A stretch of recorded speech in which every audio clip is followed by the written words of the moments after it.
Nuevo bloque de Más Info, por supuesto que seguimos analizando de manera muy minuciosa el nuevo mensaje del presidente de la Nación, Alberto Fernández, de la Reta de Kicillof, esta nueva etapa prevista en principio hasta el 30 de agosto, siempre, por supuesto, con la esperanza de la vacuna, ¿no?, de la Universidad de Oxford junto con AstraZeneca para, dijo el presidente, si todo se da como ellos esperan, poder utilizarla el primer trimestre del 2021. Aprovecho también, antes de sumar a Lucas Romero, que es politólogo y es director de Sinopsis. Martín, lo que habíamos planteado antes de ir a la pausa.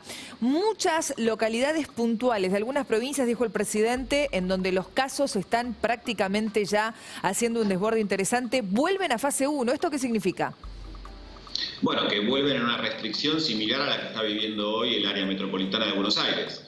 Acordate que eran ciudades y provincias que ya habían pasado a lo que se llama distanciamiento social, ¿no?, que permite un poquito más de actividad. Esto está volviendo para atrás. El presidente precisó que hay 14 provincias en las que hay circulación comunitaria. Esto no era así hace un mes, evidentemente. Entonces, a medida que seguimos en esta situación de aislamiento preventivo y el virus no cede, ¿no?, y la curva sigue creciendo, hay provincias donde se empinó de manera bastante Jujuy es dramática. tremendo. Y bueno, y eso está generando la necesidad del gobierno, junto con los gobernadores de esas provincias, de volver a cerrar actividades y en vez de avanzar hacia una flexibilización mayor, vamos para atrás. Eso se decidió políticamente no hacerlo en el conurbano y en la ciudad de Buenos Aires. La ciudad de Buenos Aires sigue con alguna parte de su cronograma de aperturas, bastante moderado. El conurbano, y lo escuchamos aquí muy vehemente en eso, sigue exactamente igual, aunque si ellos pudieran hacer lo que realmente quisieran sin tener en cuenta el contexto político, seguramente volverían por lo menos algún pasito para atrás. Claro, pero por ahora se vuelve a fase 1. Hoy políticamente, como decíamos antes, es inviable plantear otra cosa, y de hecho este énfasis en decir la cuarentena no existe, en parte es una respuesta a la gente que se queja, y así es una muestra también de cierta impotencia del gobierno, de decir, bueno, no me están tomando en serio lo que yo estoy planteando, se están quejando de algo que yo no tengo alternativa. Bueno, es una discusión semántica. Vamos a hablar también en segundos, Martín, de las cosas buenas, ¿no?, de este anuncio, un poco lo que anticipaba el presidente, después confirmó el jefe de gobierno de la ciudad, reaperturas, la vuelta a los deportes individuales, tenis, pelota paleta, remo, otras actividades, algunas profesiones que van a poder abrir quizá una vez por semana, algunos profesionales, eso lo vamos a analizar. Lo sumo, Martín, a la charla Lucas Romero, politólogo, director de Sinopsis. ¿Cómo estás, Lucas? Bienvenido, buenas tardes. Buenas tardes, Vivi. Buenas tardes, Martín. ¿Cómo andan ustedes? Muy bien, gracias por estar aquí en Más Info. Bueno, ¿cómo estamos palpando los argentinos, cómo se está manejando el presidente con respecto a la pandemia? ¿Cuál es nuestra visión según lo que ustedes estudian? Bueno, yo diría que ahí lo que ha habido es un progresivo deterioro en el nivel de apoyo que la opinión pública venía sosteniendo a la respuesta que el gobierno tuvo para enfrentar la pandemia, ¿no? Los niveles de aprobación de la respuesta del gobierno comenzaron allá a fines de marzo por el 80% de aprobación, solamente el 4% desaprobaba la forma en que el gobierno estaba manejando la situación, y ese nivel de apoyo ha venido cayendo a tal punto que en este último registro de agosto solamente el 40% aprueba la forma en que el gobierno está enfrentando el desafío de la pandemia.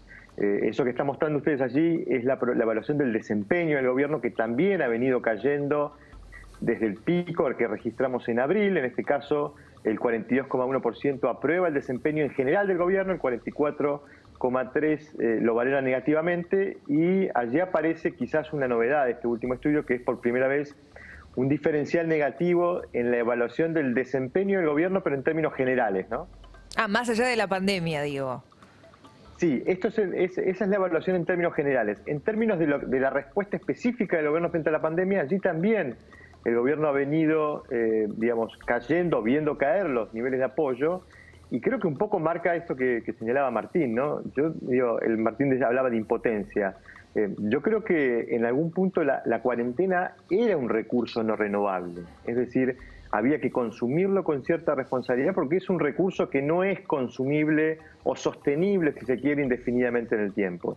Y creo que pasamos de un Estado que cuidaba a la población a través de esta medida, a un Estado que ahora le pide a la población que se cuide, ¿no?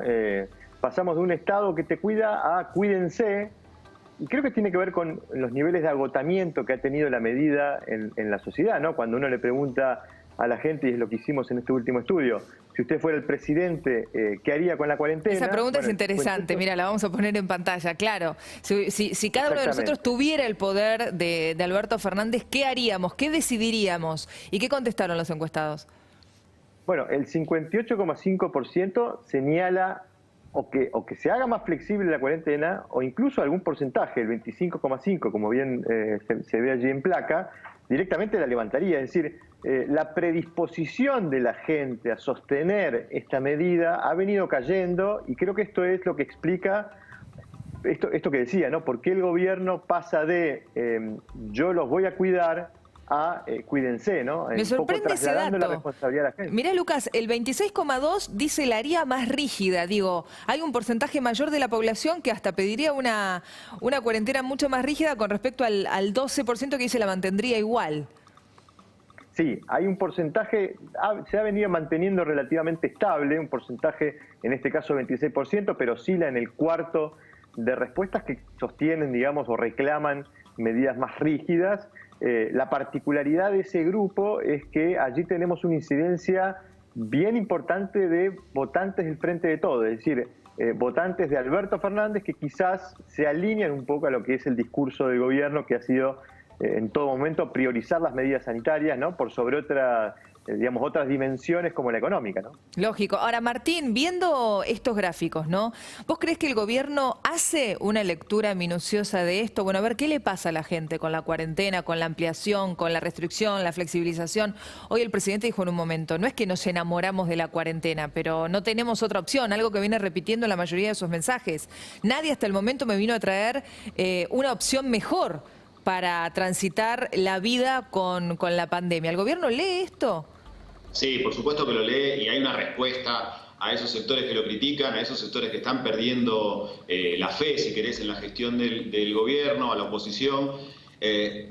Y también hay una cierta falacia, porque hay otros países que han tomado otras recetas, ¿no? Independientemente de si te gusten más o menos. O sea, no es que no hay otra salida, el gobierno decidió tomar esta salida y bueno, la está defendiendo con la palabra. Pero también la respuesta, si querés, más concreta a lo que vos preguntás, se da en un elemento que hoy introducen en el discurso tanto Alberto Fernández como muy fuerte también Kicillof, que es el tema del horizonte. La vacuna como la zanahoria, ese horizonte, ¿no? Que dicen, bueno, esto tiene un final. Claro. ¿No? Esa vacuna que todavía no sabemos si realmente se va a aprobar y se va a poder distribuir entre la población, ya aparece como un componente nuevo del discurso, que es, te estoy dando un horizonte, esto ya se termina, tengamos paciencia, ¿no? Entonces ahí hay una lectura de estos datos por parte del gobierno, es decir, tenemos que mostrar algo más. Algo positivo, ¿no? Y un poco, Lucas, imagino que también ustedes lo habrán testeado, digo, una esperanza, porque ¿qué es lo que más le molesta a la gente cuando ustedes les hacen estas consultas? Más allá de la cuarentena o el aislamiento, ¿de qué más están hartos? Digo, te dicen, bueno, de no poder salir a trabajar, de que mi situación económica empeoró, de que no tengo esperanza, de que todo es incierto. Bueno, hay claramente una mayor preocupación por la situación económica. De hecho, una de las preguntas que venimos haciendo desde el comienzo de esta crisis, le preguntamos a la gente si le preocupa más el coronavirus o su propia situación económica. A fines de marzo, el 80% nos decía, me preocupa más el coronavirus, solamente el 16% nos decía, me preocupa mi situación económica. En este último registro de comienzos de agosto, el 57,8%, casi el 58%, nos dice, me preocupa más mi situación económica, y solamente el 39% dice, me preocupa más el coronavirus. Eso que usted está mostrando allí es cuando nosotros le preguntamos a la gente cuál cree que es el principal problema que afecta al país. Y ahí aparece al tope del ranking. Pero esto, digo, ¿con pandemia o sin pandemia, Lucas, no? Exactamente. Y ahí aparece una novedad, que es una novedad ya característica de este ciclo político.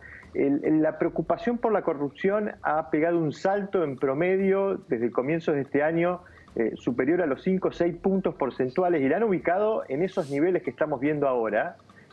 muy motorizada quizás por los votantes opositores. Son mayorías de votantes opositores los que señalan esa preocupación, mientras que los votantes oficialistas tienden a alimentar un poco la preocupación por la salud, que aparece allí en tercer lugar y que en abril mostró su pico, ¿no? En abril, apenas comenzaba la crisis del coronavirus, la preocupación por la salud fue dominante entre las preocupaciones ciudadanas. Esto es llamativo, ¿no, Lucas? Digo, no te olvides de lo que me ibas a decir, pero digo, lo sumo, Martín, siempre hablábamos de inseguridad, salud, economía, educación, pero ahora al tope de esa lista se ubica corrupción.